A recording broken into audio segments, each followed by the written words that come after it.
नाही कुणाच्या बापाचं कोट या कोट जय मला छत्रपती शिवाजी महाराज की जय डॉक्टर बाबासाहेब आंबेडकर की जय राजमाता अहिल्यादेवी होळकरांचा जय असो अरे आरक्षण आमच्या हक्काचं नाही कुणाच्या बापाचं कोण म्हणता देत नाही घेतल्याशिवाय राहत नाही धनगर समाजाची एसटी अंमलबजावणी झालीच पाहिजे होत कशी नाही झालीच पाहिजे होत कशी नाही झालीच पाहिजे एकट जय मला कोण म्हणता देत नाही घेतल्याशिवाय राहत नाही कोण म्हणता देत नाही घेतल्याशिवाय राहत नाही न्याय हक्कासाठी धनगर समाजाला न्याय मिळवून देण्यासाठी वडवणी तालुक्यातील समस्त समाज बांधवांनी तहसील कार्यालयावर संवैधानिक मार्गाने जो रीतसर या तहसील कार्यालयाचे निवेदन दिलेले आहे, या निवेदनाद्वारे समाजांनी त्यांच्या भावना या प्रशासनासमोर मांडण्याचे एक संवैधानिक पद्धतीने काम केलेलं आहे। त्या ठिकाणी या ठिकाणी सर्व समाज जमा झालेला आहे। तरी मी या समाजांच्या भावना जाणून घेण्यासाठी आपण त्यांच्याकडे जाणार आहोत। या ठिकाणी आपल्या धनगर समाजाचे युवा नेते माननीय श्री आनंदभैया काळे यांच्याशी आपण संपर्क साधणार आहोत।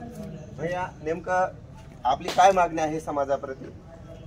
आमची मागणी आमचे भाऊ दीपक भाऊ बोराडे हे गेले 6 दिवसापासून जालना येथे त्यांचं धनगर समाजाची आरक्षणाची अंमलबजावणी व्हावी यासाठी ते उपोषणात बसलेले आहेत। तरी या सरकारने शासनाने दरवेळेस आम्हाला वेळोवेळी आम्हाला वेड्यात काढून की तुमची अंमलबजावणी आम्ही करत आहोत असं म्हणून आजपर्यंत या धनगर समाजाला वेड्यात काढलेलं आहे। पण इथून पुढे या शासनाला, मुख्यमंत्री साहेबाला व दोन्ही उपमुख्यमंत्री साहेबाला एवढीच विनंती करतो की 24 तारखेपर्यंत आम्हाला आमचे एसटीचे प्रमाणपत्र देण्यात यावेत। जर का एसटीचे प्रमाणपत्र आपण दिले नाहीत तर यापुढे हे धनगर समाजाचं आंदोलन तीव्र होईल व तिथून पुढे जिम्मेदार हे धनगर समाजाचं कुणीही राहणार नाही। त्यासाठी शासन, मुख्यमंत्री साहेब व दोन्ही उपमुख्यमंत्री साहेब जबाबदार राहतील, एवढं मी धनगर समाज बांधवांच्या वतीनं या ठिकाणी धनगर समाजाच्या मोर्चासाठी समाजातील सर्व स्तरातील व्यक्ती या ठिकाणी उपस्थित। हा मोर्चा म्हणजे फक्त धनगर समाजाचाच नसून वडवणी तालुक्यातील सर्व समाजातील निष्ठावंत कार्यकर्ते या ठिकाणी उपस्थित आहेत। या ठिकाणी आपण मराठा समाजाचे प्रतिनिधी माननीय श्री संतोष दादा डावकर यांच्याशी त्यांचे विचार ऐकून घेण्यासाठी जाणार आहोत। संतोष दादा, आज जे प्रामाणिक धनगर समाजाचं प्रामाणिक नेतृत्व दीपक भाऊ बोराडे यांनी आमरण उपोषण त्या ठिकाणी जालना येथे चालू केलेलं आहे। त्या उपोषणाला सकळ मराठा समाजाचा बिनशर्त असा म्हणजे मनामध्ये कोणतीही आडी न ठेवता एक धनगर समाजाचा एक छोटा भाऊ आहे आणि धनगर समाजाचं मराठ्याच्या इतिहासामध्ये किंवा महाराष्ट्राच्या इतिहासामध्ये फार मोठं योगदान आहे।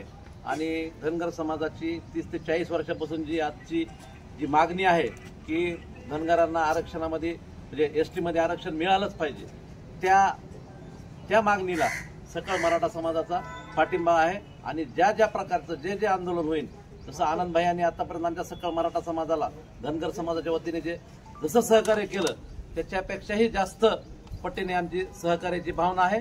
आमच्यामध्ये कोणतीही आडी नाही। आणि जे आंदोलन उद्या तुम्ही रस्ता रोको असेल, जे तुम्हाला आक्रमकपणे आंदोलन करायचे तर तितक्याच आक्रमक करेल, तुमच्यापेक्षा तुमच्या पुढे मराठा समाज राहील या ठिकाणी एवढा शब्द देतो। सर्वात महत्वाचा इथं प्रश्नांनी उपस्थित होतो तो म्हणजे एका ठिकाणी मराठा समाज जेव्हा धनगर म्हणजे ओबीसी आरक्षणामध्ये प्रवेश शासनाने रीतसर मिळालेला आहे, त्या मराठा समाजाला एका बाजूने प्रखरपणे आपण हाके साहेबांच्या मागे पण विरोध बघत आहोत आणि दुसऱ्या बाजूला समाज एसटी आरक्षणाची अंमलबजावणी करण्याचा प्रयत्न करत आहे। याचा अर्थ असा होत आहे की आम्हीही तुम्हालाही ओबीसी मध्ये येऊ देणार नाहीत आणि आम्हीही ओबीसी मध्ये राहणार नाहीत, याचा असाही अर्थ एक समाजामध्ये निर्माण होत आहे। यावर नेमकं आपण आनंदभैया काळे यांची प्रतिक्रिया जाणून घेणार आहोत। जर म्हणजे एका दृष्टीने सामाजिक सलोखा बिघडवण्याच्या दृष्टीने जर आपण विचार केला, जर ओबीसी आरक्षणामध्ये जर तुम्हाला थांबायचंच नसेल किंवा तुमचं हक्काचं आरक्षण जर एसटी मध्ये असेल तर आपण म्हणजे तर मग ओबीसी मध्ये येणाऱ्या समाजाला आपल्या समाजाला विरोध होतोय का काही किंवा कोण विरोध करतोय हे आपणही इतर समाज माध्यमांशी बोलताना सांगा। या ठिकाणी ओबीसी मध्ये ज्या समाजाचं आरक्षण आहे किंवा जो समाज ओबीसी मध्ये येण्यासाठी म्हणजे नियम आहेत त्याचा, तर आमची कोणालाही अडवणूक नाही, काही नाही। आम्हाला फक्त धनगर समाज हा आमचा समाज आम्हाला एसटी मध्ये, कारण की हे आमचं आरक्षण पहिलेच आहे, फक्त याची अंमलबजावणी या ठिकाणी राहिलेली आहे। आमचा कोणाला विरोध नाही, काही नाही।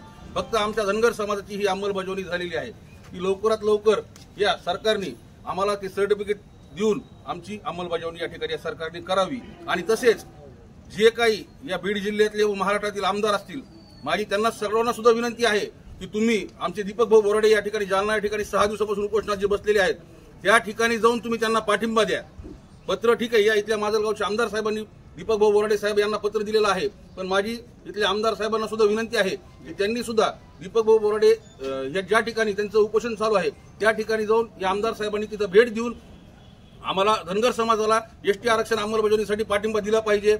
जयसिंगभाई सोळंके असतील, काल त्यांनी त्या ठिकाणी येऊन पाठिंबा दिलेला आहे. त्याच प्रकारे येथील विद्यमान आमदार आदरणीय प्रकाशदादा सोळंके साहेब यांना सुद्धा आमच्या सकल धनगर समाजातर्फे विनंती आहे की त्यांनी सुद्धा त्या ठिकाणी जाऊन आम्हाला पाठिंबा द्यावा.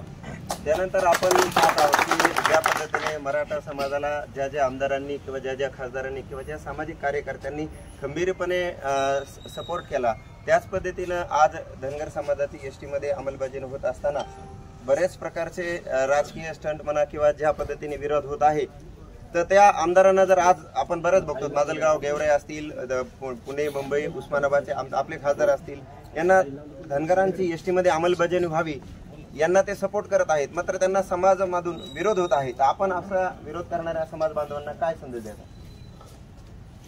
हे बघा, काय माहिती का, धनगर समाज धनगर जमात आहे खरं तर, पण त्याला काय समाज संबोधले जात आहे. पहिलंच धनगर जमात ही महाराष्ट्रामध्ये NT मध्ये आहे. म्हणजे या महाराष्ट्राची जी कोणती योजना असेल त्यामध्ये OBC मधून फायदा मिळत नाही, तर त्याच वेळेस OBC मध्ये जर धनगर समाजाला ठेवलेला असतं या जातीला, तर त्यांना पूर्ण 27, 25, 26% मध्ये त्याचा लाभ घेता आला असता. परंतु धनगर जमातीला 3.5% चौकटीमध्ये जो त्या महाराष्ट्रामध्ये 2 नंबरचा समाज असणारा त्याला फक्त महाराष्ट्रामध्ये NTC मध्ये 3.5% मध्ये टाकलेला आहे. आणि हाच धनगर जमात ही OBC मध्ये आहे. कुठं तर ते केंद्र सरकारमध्ये. आज धनगर जमातीच्या कोणत्याही लेकराला पोस्टाची नोकरी असेल, तुमची सांगतो SBI बँकेची नोकरी असेल किंवा रेल्वेची नोकरी, म्हणजे ज्या की केंद्र शासनाच्या नोकऱ्या आहेत त्या ठिकाणी OBCचं प्रमाणपत्र काढावं लागतंय. आणि ज्यावेळेस तुमच्या महाराष्ट्र शासनाच्या नोकरीमध्ये तुम्हाला फॉर्म भरायचा असेल त्यावेळेस तुम्हाला STचं ऐवजी NTचं प्रमाणपत्र काढावं लागतंय. म्हणजे ही खूप मोठी शोकांतिका आहे. आजपर्यंत आम्हाला सुद्धा माहीत नव्हतं की नेमका आमचा घोळ काय झालाय, हे घोळ कसा झालाय. आणि तो घोळ आता खरं तर म्हणजे डॉक्टर बाबासाहेब आंबेडकरांनी घटनेमध्ये आम्हाला ST मध्ये दिलेला आहे. परंतु खाली आल्यानंतर त्याचे वेगवेगळे प्रयोग काढले, जसे की आदिवासीकडून काढण्यात आले की धनगराला धनगड करून टाकलं त्यांनी, आणि धनगडाचे 1-2 प्रमाणपत्र काढले आणि धनगड महाराष्ट्रामध्ये आहे असं त्यांनी सिद्ध करून दाखवलं आणि धनगराला त्यापासून वंचित ठेवलं. खरं तर धनगर हा कशामध्ये ST मध्ये होता, परंतु त्याला ते काय तिथं लाभ देऊ दिला नाही. त्या काळच्या तात्काळ ज्यावेळेस सरकार होतं त्या सरकारांनी तुम्हाला जाऊ द्या, ते तत्व नाही घेत, तुम्हाला आम्ही काय करू, तुम्हाला OBC मध्ये टाकता येत नाही कारण की तुम्ही भटक्यामध्ये येतात. OBC मधले प्रवर्ग वेगळे असतात, तर जाती वेगळे असतात. ही जमात आहे धनगर जमात, म्हणजे धनगर जमातीला OBC मध्ये महाराष्ट्रामध्ये ठेवता येत नाही म्हणून त्यांनी ती चौकट तयार केली आणि त्याच्यामध्ये STच्या ऐवजी NT मध्ये टाकलं. म्हणजे त्यावेळेस पण आमच्या या धनगर जमातीला त्यावेळेसच्या सरकारमधील जे काही नेते होते त्यांनी आम्हाला विरोध केला.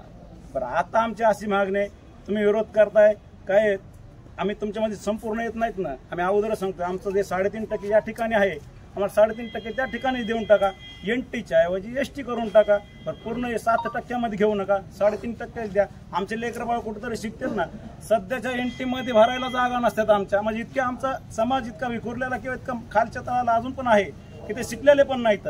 त्यांना त्या ठिकाणी दुसऱ्या मुलांची भरती करावी लागते. तुम्ही आजपर्यंत मागचा रेकॉर्ड काढा की NT मध्ये सुद्धा मुलं नाहीत त्यांना घ्यायला की तितक्या शिकलेले. या मुलं आमचे जे ST मध्ये आले, तर आता काही प्रमाणामध्ये आम्ही पाठीमागापासून आता 2019 पासून हा लढा तीव्र झाला आणि त्या लढ्यापासून धनगर समाजाला त्यांनी सांगितलं की जे STला आहे त्याच्या योजना आम्ही तुम्हाला लागू करू. आणि त्या योजनेमधून आज आमच्या धनगर जमातीच्या मुलांना, जे छोटे छोटे मुलं आहेत त्यांना इंग्लिश स्कूल आणि राहण्याची सोय ही शासन करत आहे.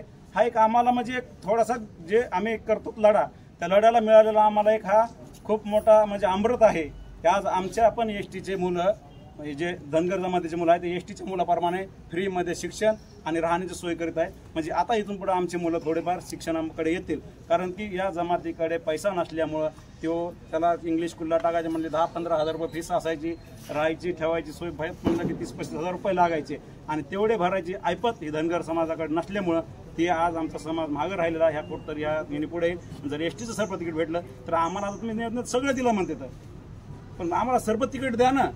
मूळ मागणी काय आमची सरपत अंमलबजावणी करा आणि ह्याच्यामध्ये काही दुसरं करायची गरज नाहीये, फक्त अंमलबजावणी करायची. आणि आमचा दुसऱ्या समाजाला विरोध नाहीये, कोणत्या समाजासोबत समजा मराठा समाजाचा असताना तुमचं म्हणणं किंवा त्यांच्या आमचा विरोध नाहीये.